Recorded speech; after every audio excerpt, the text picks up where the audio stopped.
নমস্কার বন্ধুরা, আমি পৃথা গাঙ্গুলি নিয়োগী আর তোমাদের সকলকে জানাই আমার চ্যানেলে স্বাগত। বন্ধুরা, আজকে কিন্তু আমি আবার চলে এসেছি আরও একটি উচ্চারণের ভিডিও নিয়ে। আর আজকের উচ্চারণের বিষয়বস্তু হলো ঢয় শূন্য র। তাই বন্ধুরা চলো আর বেশি দেরি না করে চলে যাই ভিডিওর মূল বিষয়বস্তুতে।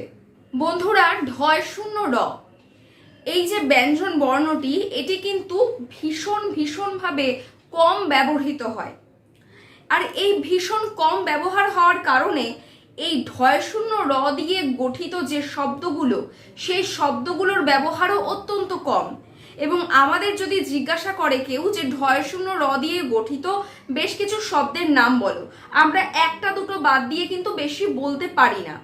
আজকের ভিডিওটা কিন্তু সেটার ওপরেই সম্পূর্ণভাবে ডেডিকেটেড। আজকে আমি মোট 11টা শব্দ নিয়ে তোমাদের কাছে এসেছি বন্ধুরা, যে 11টা শব্দের মধ্যে ঢয় শূন্য র রয়েছে।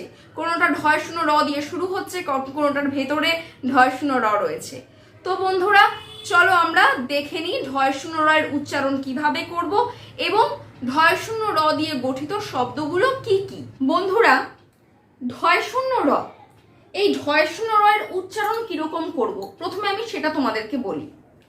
ঢয় শূন্য রটা কিন্তু উচ্চারণের সময় আমরা মাথায় রাখবো, প্রথমে ডয় শূন্য র এর উচ্চারণ করব এবং তারপরে হয়ের উচ্চারণ করব।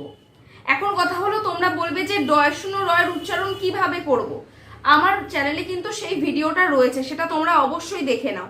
আর এই ভিডিওর নিচে কিন্তু ডেসক্রিপশন বক্সে আমি সেই ভিডিওটার লিংক দিয়ে দেব, যেখানে তোমরা দেখতে পাবে যে ডয় শূন্য র এর উচ্চারণটা কিভাবে করতে হয়। কিন্তু আমি আবারও তোমাদের বলে দিই, ডয় শূন্য র যখন উচ্চারণ করব তখন আমরা জিভটাকে একটুখানি রোল করে উচ্চারণ করব, অর্থাৎ র র র। এই ডয় শূন্য র এর উচ্চারণ এবং তার সাথে হ, এই দুটো উচ্চারণ একত্রিত হয়ে উচ্চারিত হয় ঢয় শূন্য র। তো বন্ধুরা চলো আমরা কয়েকটা উদাহরণের মাধ্যমে বিষয়টাকে দেখে নিই। এখানে লেখা রয়েছে গয় আকার ঢয় শূন্য র, গাঢ়। এটার উচ্চারণটা আমরা করে ফেলি গাঢ়। গাঢ় নীল রং, গাঢ় লাল রং, সেই উচ্চারণটা কিন্তু সম্পূর্ণভাবে ভুল।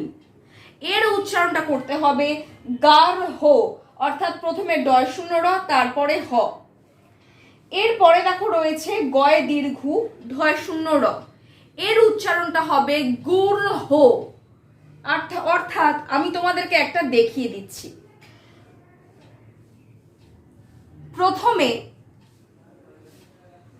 গয়ে দীর্ঘর উচ্চারণ করলাম, তারপর ডয় শূন্য র এর উচ্চারণ করব, তারপরে হয়ের উচ্চারণ করব।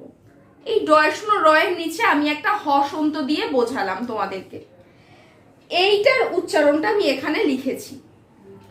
এটার উচ্চারণটা যখন করব প্রথমে বলবো গুর, অর্থাৎ ডয় শূন্য র এর উচ্চারণটা করছি, তারপরে বলবো হ, অর্থাৎ গুর হো, গুর হো। বোঝা যাচ্ছে? প্রথমে ডয় শূন্য র তারপরে হ, এবং প্রত্যেকটা ক্ষেত্রেই কিন্তু তাই হবে।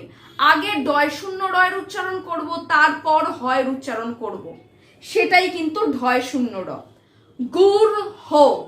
এটাই যদি আমাদের গার্হ উচ্চারণ করতে হয় তাহলে কিভাবে করব সেটা দেখিয়ে দিই। গার্হ, গার্হ, গুর হো, ডয় শূন্য র তারপর হ। এরপর দেখো রয়েছে রয় দীর্ঘ ঢয় শূন্য র, এটার উচ্চারণ হবে রূঢ়, রূঢ়, রূঢ় বাস্তব, রূঢ়। তারপর রয়েছে দৃঢ়, এর উচ্চারণ হবে দৃঢ় হো, দৃঢ় হো। তারপরে রয়েছে ময় দীর্ঘ ঢয় শূন্য র, এর উচ্চারণ হবে মূঢ় হো, আরূঢ়, আরূঢ় হো। আষাঢ়, আমরা বলি আষাঢ়, সেটা একটা ভুল উচ্চারণ। আমরা বলি মূঢ়, মূঢ়তা করিস না, সেটা একটা ভুল উচ্চারণ। আসল উচ্চারণ মূঢ়তা করিস না, আষাঢ়। লিঢ়, এটা খুব কমন ইউজ হয় না, এটা খুব আনকমন একটা শব্দ, আমি সেজন্য এটার অর্থও লিখে দিয়েছি। এর অর্থ হলো লেহন করা, অর্থাৎ কিছু একটা টেস্ট করা, আস্বাদন করা, সেটা হলো লিঢ়। এর উচ্চারণটা কি হচ্ছে? লিঢ়। এরপর দেখো রয়েছে ঊর্ধ্ব, অর্থাৎ দীর্ঘ উ এবং তার সাথে বসছে ঢয় শূন্য র। দীর্ঘ উ এবং ঢয় শূন্য র উভয় মিলে হচ্ছে ঊর্ধ্ব, উচ্চারণ হচ্ছে ঊর্ধ্ব। এর অর্থ হলো বিবাহিত বা বহন করা বা বিশেষভাবে বহন করা, তার অর্থ হলো ঊর্ধ্ব। তারপরে দেখো লেখা রয়েছে বয়ে হর্ষ ইকার, ময়ে দীর্ঘ উকার এবং ঢয় শূন্য র। এর উচ্চারণ হবে বিমূঢ়, বিমূঢ়। ময় দীর্ঘ ঢয় শূন্য র মূঢ়, আর তার আগে একটা বি যোগ হয়েছে, এটার উচ্চারণ হবে বিমূঢ়, বিমূঢ়। তারপরে রয়েছে একটা অত্যন্ত কঠিন শব্দ, যেটা বলা হয় আমাদের বাংলা ভাষায় অন্যতম একটা কঠিন শব্দ, সেটা হলো কিং কর্তব্য বিমূঢ়। এভাবেই কিন্তু আমরা উচ্চারণ করি, আর এটা কিন্তু একটা ভুল উচ্চারণ। কিং কর্তব্য বিমূঢ় একটা শব্দ যেটা ভুল উচ্চারিত হয়। আসল উচ্চারণটা কি? কিং কর্তব্য বিমূঢ়, কিং কর্তব্য বিমূঢ়, কিং কর্তব্য বিমূঢ়, বিমূঢ়।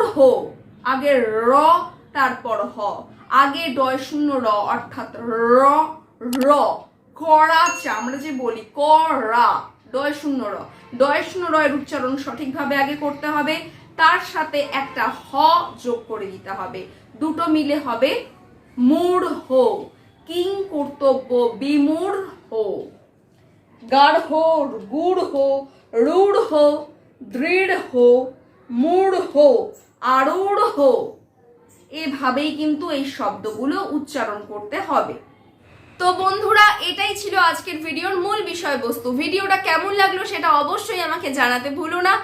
আর এই ভিডিওটা ভালো লেগে থাকলে আমার চ্যানেলটাকে অবশ্যই সাবস্ক্রাইব করো, আর সাবস্ক্রাইব বাটনের পাশে যে বেল আইকনটা রয়েছে সেটাতে একটা টুক করে ক্লিক করে দাও, যাতে আমার ভিডিওর ফার্স্ট নোটিফিকেশনটা তোমাদের কাছে আসে। আর তোমাদের যাবতীয় কথা বলার সমস্যা, উচ্চারণের সমস্যার কথা আমাকে লিখে জানাও। আর অনলাইনের ক্লাস সম্পর্কে জানতে চাইলে সেটাও আমাকে অনলাইনে জানাও ইমেল করে। আমার ইমেল আইডি poetrywithpritha@gmail.com। আজকের মতো আসছি বন্ধুরা, দেখা হবে খুব শীঘ্রই আবার পরবর্তী ভিডিওতে। ততক্ষণ ভালো থাকো, সুস্থ থাকো, বাই।